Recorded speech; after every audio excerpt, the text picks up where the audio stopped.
ബഹുമാനപ്പെട്ട നാട്ടുകാരെ, പ്രിയപ്പെട്ട ജനാധിപത്യ വിശ്വാസികളെ, ശബരിമലയിൽ ധാരഭാരക ശില്പം കൊള്ളയടിച്ചതിൻ്റെ CPMൻ്റെ നേതാക്കളെ ഓരോരുത്തരായിട്ട് അറസ്റ്റ് ചെയ്ത് ജയിലിലടക്കുകയാണ്.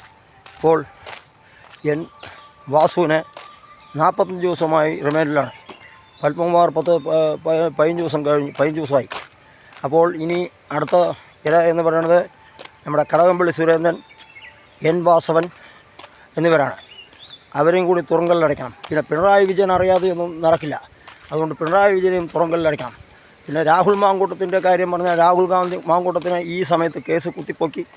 അപ്പോൾ മുകേഷിനെയും അവരെല്ലാവരും, ഗണേഷ് കുമാർ എല്ലാവരും അപ്പുറത്തെ മൊത്തം ചളിയിൽ നിൽക്കുമ്പോൾ, 9 പേര് ആരോപണങ്ങളായിട്ട് നിൽക്കുമ്പോൾ, ഈ കോൺഗ്രസ്സുകാരായിരുന്ന രാഹുൽ മാങ്കൂട്ടത്തെ അറസ്റ്റ് ചെയ്യാൻ വേണ്ടി തിടുക്കം കൂട്ടുകയാണ്.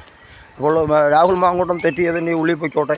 രാഹുൽ മാങ്കൂട്ടത്തിനെ ഇപ്പോൾ പാർട്ടിയിൽ നിന്ന് സസ്പെൻഡ് ചെയ്യുകയും പുറത്താക്കൽ നടപടിയും ആയിട്ട് ആരംഭിച്ചിരിക്കുകയാണ്. അതുകൊണ്ട് എല്ലാവരും നമ്മുടെ ഈ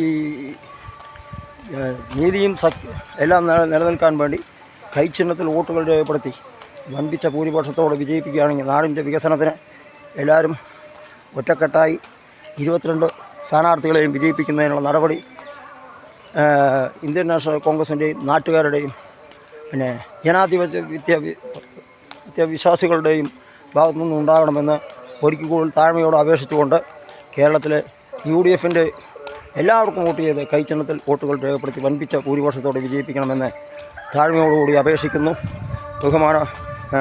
ഈ പരിപാടി ചാനൽ കണ്ട് സബ്സ്ക്രൈബ് ചെയ്ത് ലൈക്ക് അടിച്ച് ഷെയർ ചെയ്യണമെന്ന് അഭ്യർത്ഥിക്കുന്നു. മുൻ ഗ്രാമപഞ്ചായത്ത് മെമ്പർ R. ശങ്കരനാഥൻ അറിയിച്ചു.